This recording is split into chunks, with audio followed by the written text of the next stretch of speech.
La vérité est simple et dure. Quand quelqu'un quitte ta vie, tu ne perds pas cette personne. Tu perds l'illusion que tu avais créée autour d'elle.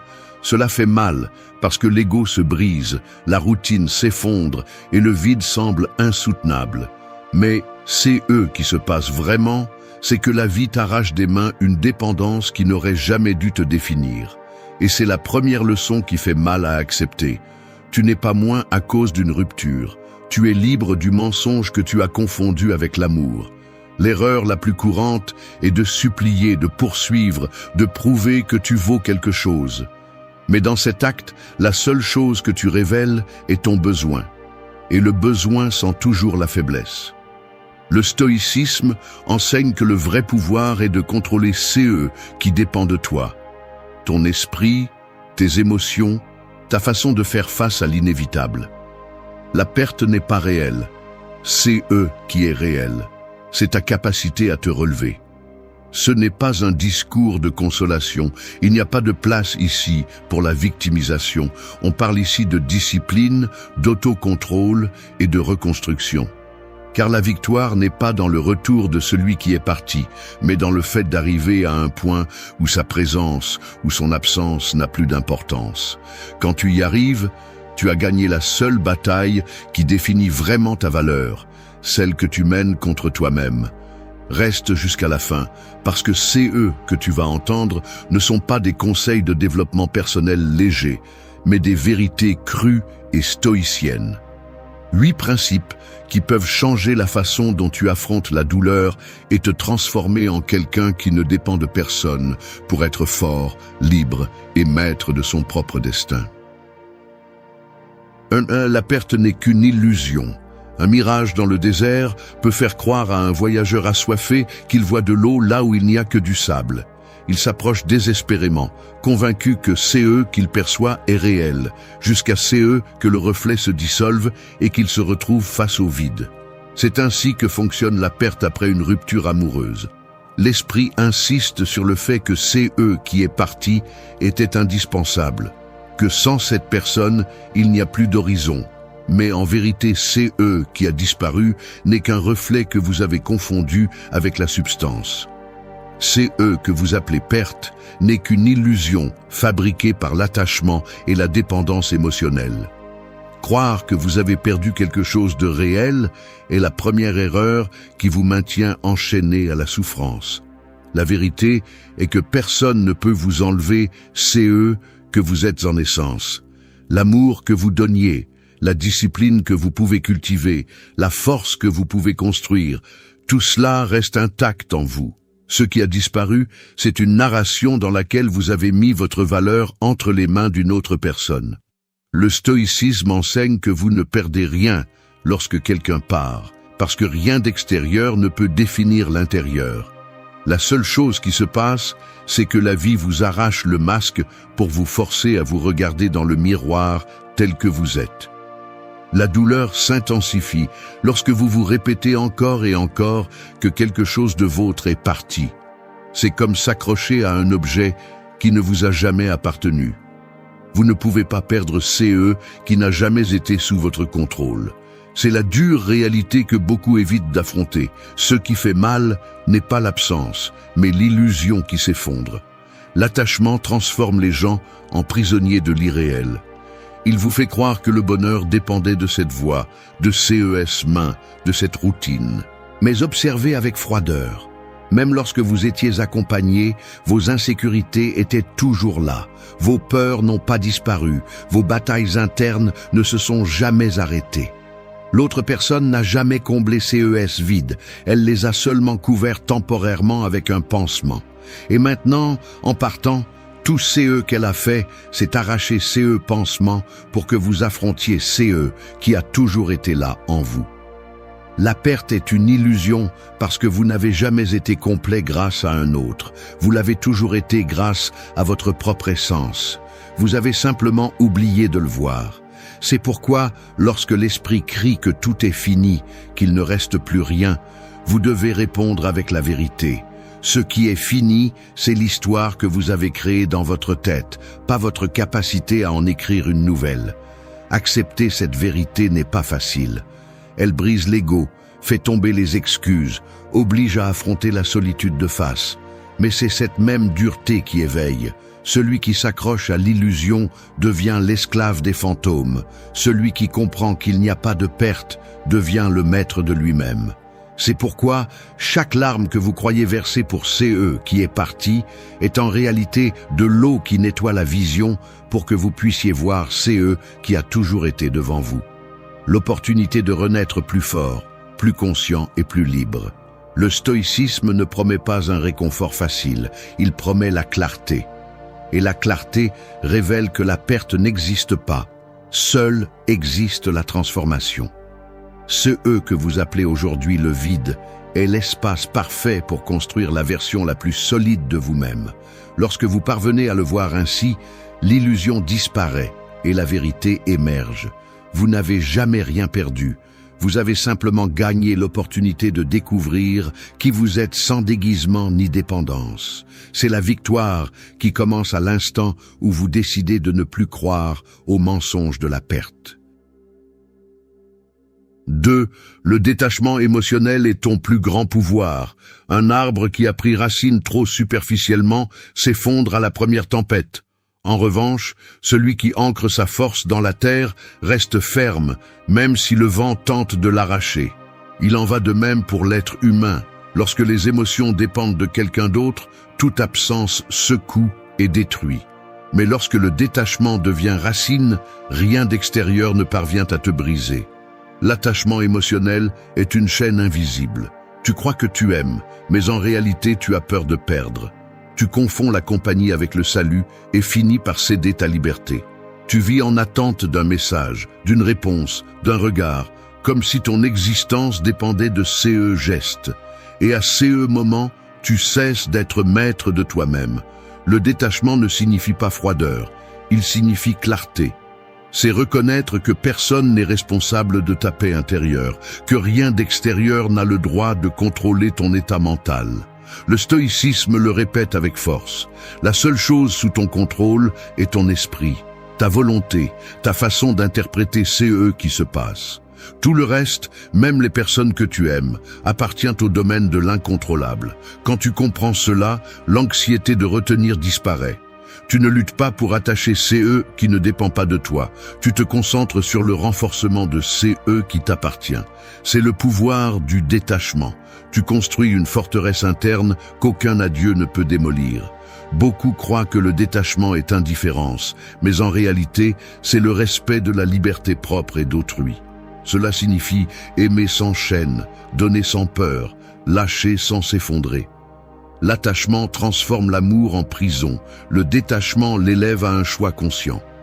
Quand tu apprends à ne pas dépendre, l'amour que tu donnes est plus pur, car il ne naît plus de la peur de la solitude, mais de l'abondance de celui qui sait être complet. La douleur après une rupture est amplifiée parce que l'attachement n'accepte pas la réalité. Il insiste sur le fait que sans cette personne, la vie n'a pas de sens. Mais observe avec froideur. Avant de la connaître, tu respirais déjà, tu rêvais déjà, tu suivais déjà ton propre chemin.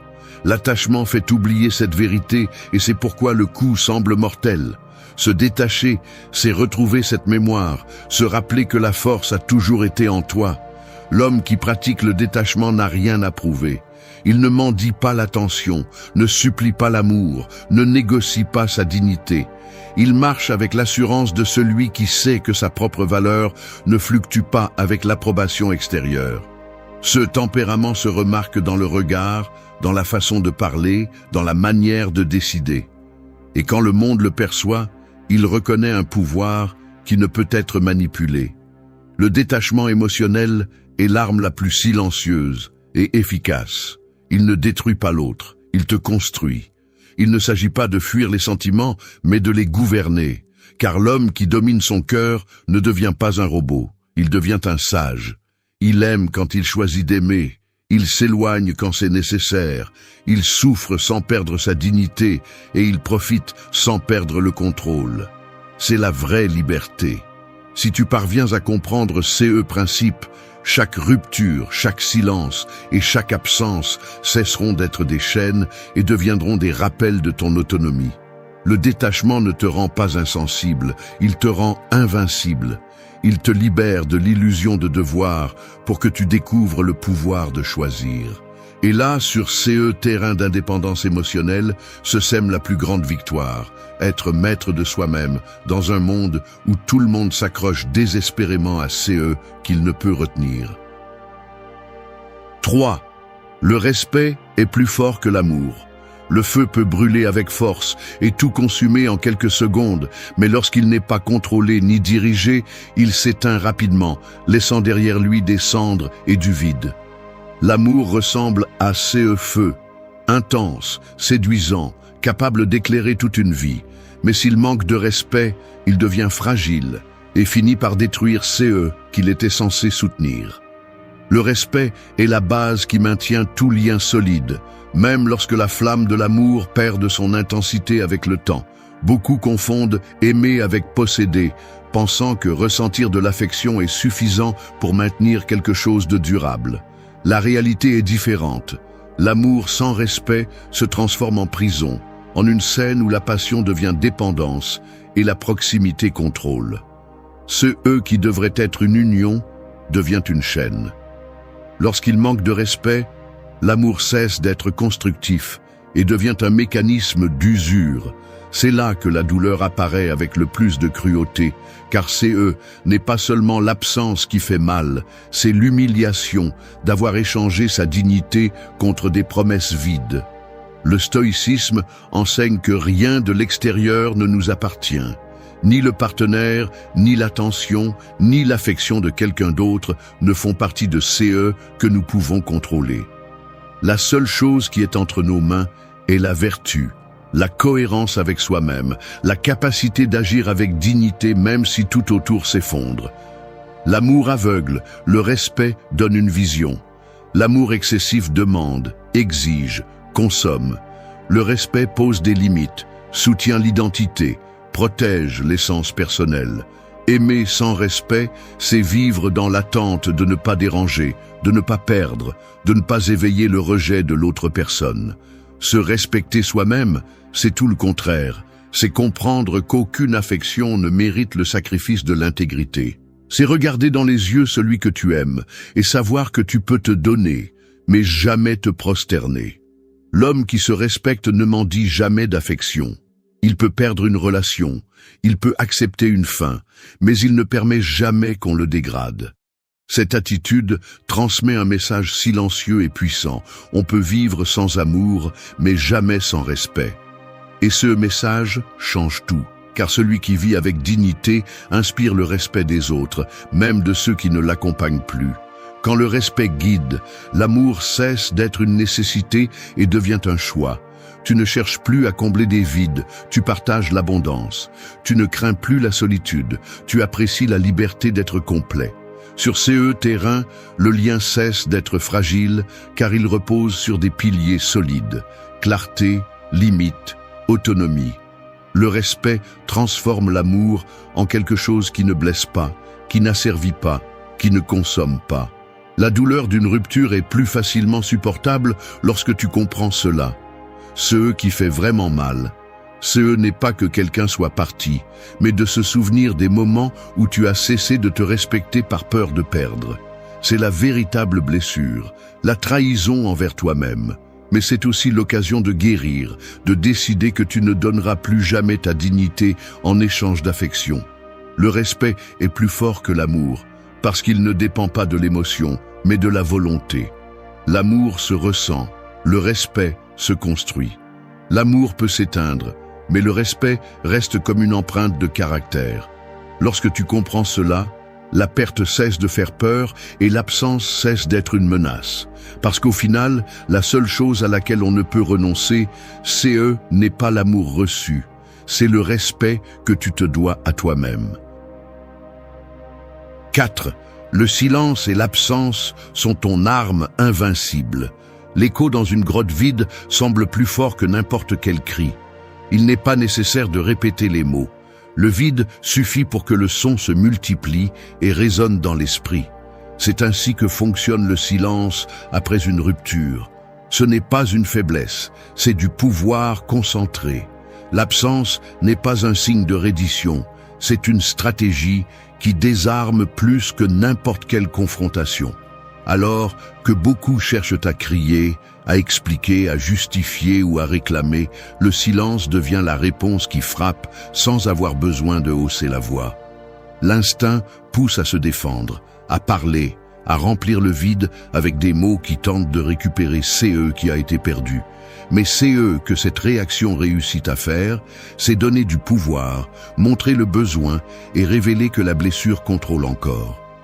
Le silence, en revanche, projette la maîtrise. Il communique qu'il n'y a pas d'urgence à clarifier quoi que ce soit, que la vie continue sans avoir besoin de se justifier devant quiconque. C'est là sa force. Le silence d'un homme ferme parle plus que 1000 discours d'un homme désespéré. L'absence est tout aussi percutante. Celui qui n'est pas là pèse plus que celui qui insiste. Le stoïcisme enseigne à ne pas lutter contre ce qui ne dépend pas de soi-même. Se retirer calmement, c'est accepter que la bataille la plus importante ne se livre pas à l'extérieur, mais à l'intérieur. Être absent n'est pas disparaître par lâcheté. C'est se retirer pour retrouver son centre, pour montrer qu'aucune personne n'a le privilège de dicter ta valeur ou ton destin. Beaucoup sous-estiment ce pouvoir parce qu'ils croient que l'action est toujours bruyante.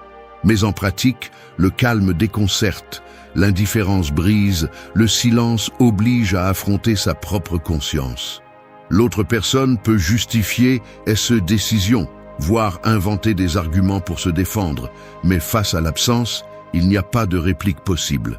Celui qui se tait et part fermement laisse l'autre pris dans son propre écho, obligé d'écouter ce qu'il ne voulait pas reconnaître. L'homme qui maîtrise le silence et l'absence projette l'autorité. Il ne cherche pas à convaincre, il n'essaie pas d'expliquer, il ne tombe pas dans le jeu de la provocation.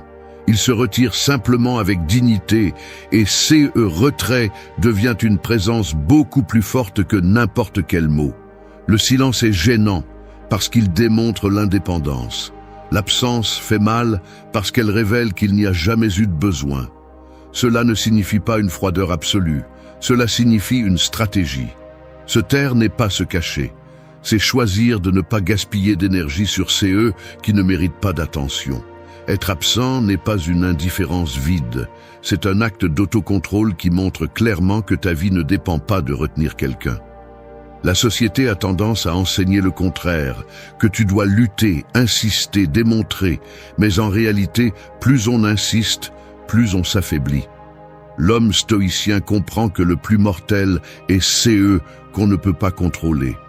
Personne ne contrôle ton silence, personne ne contrôle ton absence, et c'est ce qui les rend des armes invincibles. Le silence protège ton énergie, l'absence protège ta dignité. Ensemble, ils construisent un mur impossible à abattre.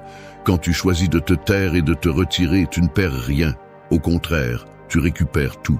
Tu récupères le contrôle, la clarté et la force. C'est la vraie victoire. Elle ne réside pas dans le fait que l'autre personne revienne, mais dans le fait que tu n'aies plus besoin de lui expliquer pourquoi tu as décidé d'aller de l'avant. Celui qui apprend à utiliser le silence et l'absence ne redevient jamais esclave du besoin. Il découvre que les mots sont superflus et que la véritable force se manifeste dans le calme. Parce que le silence n'est pas vide, c'est un message. Et l'absence n'est pas une faiblesse, c'est un pouvoir absolu. 5. La vraie valeur ne se démontre pas, elle se vit. Un diamant n'a pas besoin d'annoncer son éclat, ni de crier qu'il est précieux. Il reste silencieux, intact, et pourtant tout le monde reconnaît sa rareté. Celui qui essaie à tout prix de prouver qu'il a de la valeur révèle en réalité son doute. C'est la différence entre paraître et être. L'authentique ne cherche pas la validation, il existe simplement et s'impose de lui-même. Après une rupture, la tentation est de tomber dans le jeu des preuves.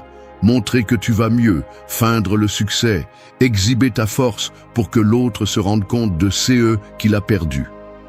Mais cette impulsion est un piège, car au fond, elle reste une dépendance. Si ta valeur dépend de quelqu'un qui la voit, alors ce n'est pas de la valeur, c'est de la performance. CE qui distingue l'homme stoïcien, c'est qu'il n'a pas besoin de prouver quoi que CE soit, car sa vie même est le témoignage de sa force. La vraie valeur se vit dans la discipline quotidienne. Elle se trouve dans le fait de se lever tôt même quand la douleur brûle, de s'entraîner quand l'esprit veut abandonner, de travailler avec concentration même si le cœur est lourd. Chaque acte de cohérence vaut plus que 1000 gestes de sécurité apparente. La valeur authentique est silencieuse, constante et profonde. Quand quelqu'un observe de loin un homme qui vit de cette façon, il ressent automatiquement du respect. Il n'est pas nécessaire de s'exhiber, la force se ressent. Le respect arrive parce que la dignité est visible dans la posture, dans le calme, dans la détermination. C'est là que réside le pouvoir. Ne pas céder au désir d'être vu, mais construire une vie qui, même si elle n'est pas observée, reste digne d'admiration. L'erreur la plus courante après l'abandon est de s'obséder à prouver que tu as toujours de la valeur. Cette obsession te place dans la position la plus faible, car elle transforme tes actes en message pour quelqu'un d'autre plutôt qu'en chemin vers ta propre croissance. L'enseignement stoïcien est clair. N'agis jamais pour plaire au public, agis en accord avec la vertu. Cela signifie vivre avec cohérence, même quand personne ne te regarde. La vraie valeur n'est pas non plus du bruit, c'est de la constance. Ce n'est pas la photo souriante publiée pour feindre le bonheur, c'est la sérénité avec laquelle tu affrontes la journée sans avoir besoin de masque. Ce n'est pas le succès forcé pour susciter l'envie, c'est le travail silencieux qui construit des fondations solides. Ce n'est pas la compagnie éphémère que tu exhibes pour provoquer la jalousie. C'est la capacité d'être seul et de se sentir toujours comblé. L'homme qui vit sa valeur ne mendie pas l'attention. Il marche avec un but, parle avec fermeté, décide avec clarté. Il n'a pas besoin de convaincre, car la conviction est dans sa vie même. Ce genre de valeur intimide parce qu'elle ne peut pas être manipulée. Elle ne s'achète pas, elle ne se négocie pas, elle ne dépend pas des applaudissements. Elle ne peut surgir que de la discipline, de l'autodiscipline et du respect de soi. Devenir quelqu'un comme ça nécessite d'abandonner l'illusion de prouver. Cela signifie laisser derrière soi l'anxiété d'être validé et la remplacer par la certitude que la plus grande validation est de se regarder dans le miroir et de se reconnaître digne. Celui qui vit de cette façon cesse d'être esclave des regards et devient maître de son destin. La vraie valeur n'est pas un acte théâtral, c'est un style de vie. Et quand tu l'embrasses, tout change. Les opinions perdent de leur force, l'absence cesse de faire mal, la solitude se transforme en force, parce que CE qui est vécu ne peut être ni arraché ni mis en doute. 6. Deviens un homme de grande valeur. Le soleil n'a pas besoin de poursuivre qui que CE soit pour être reconnu. Il reste en haut, brillant avec fermeté. Et c'est cette constance qui marque le début et la fin de chaque jour. Ainsi doit être la présence de celui qui se forge dans la discipline et l'autocontrôle. Une force qui ne supplie pas, ne se cache pas et ne dépend pas non plus de l'approbation des autres. Devenir un homme de grande valeur signifie être comme le soleil, stable, imposant, impossible à ignorer même en silence. Après une rupture, beaucoup pensent que le chemin consiste à montrer des changements superficiels pour démontrer CE qu'ils ont perdu.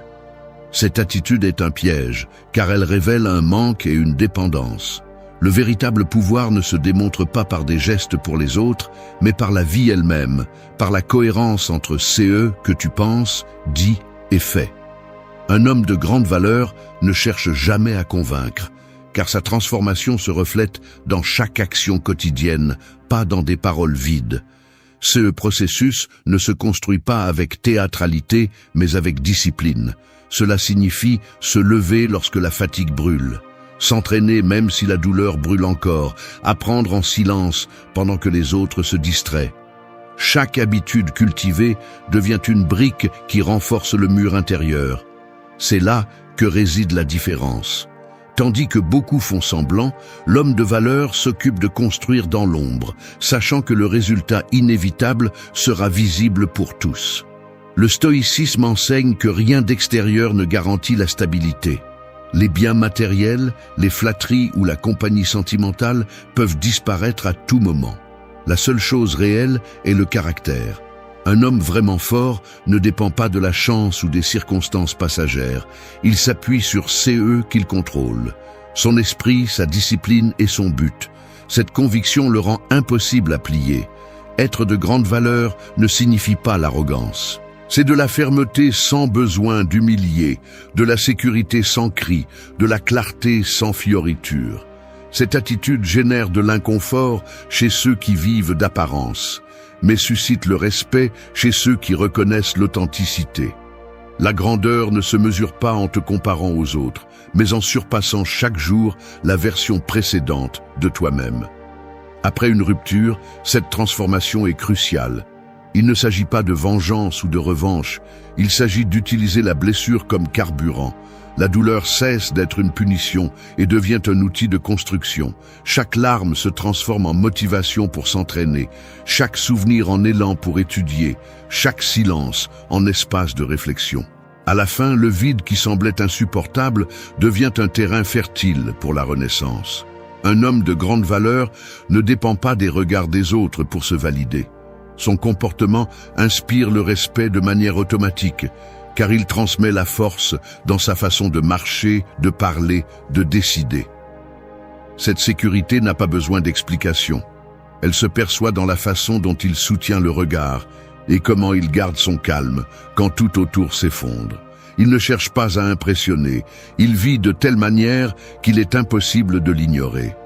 Devenir un homme de grande valeur n'est pas une fin en soi, c'est un chemin constant. C'est choisir chaque jour la discipline plutôt que le confort, l'action plutôt que la plainte, le but plutôt que le vide. C'est comprendre que rien d'extérieur ne définit qui tu es et que ta vie a un sens, peu importe qui décide de rester ou de partir. C'est la vraie victoire, non pas que quelqu'un revienne, mais que cela n'ait plus d'importance, parce que ta valeur ne dépend de personne. 7. Quand elle le remarque, il est déjà trop tard. La vie ressemble à un sablier. Alors que le sable tombe, beaucoup ne prêtent pas attention. Ils pensent qu'il y aura toujours du temps, que c'est eux qu'ils méprisent maintenant pourront être récupérés plus tard. Cependant, lorsque la dernière particule touche le fond, l'opportunité s'est évaporée pour toujours.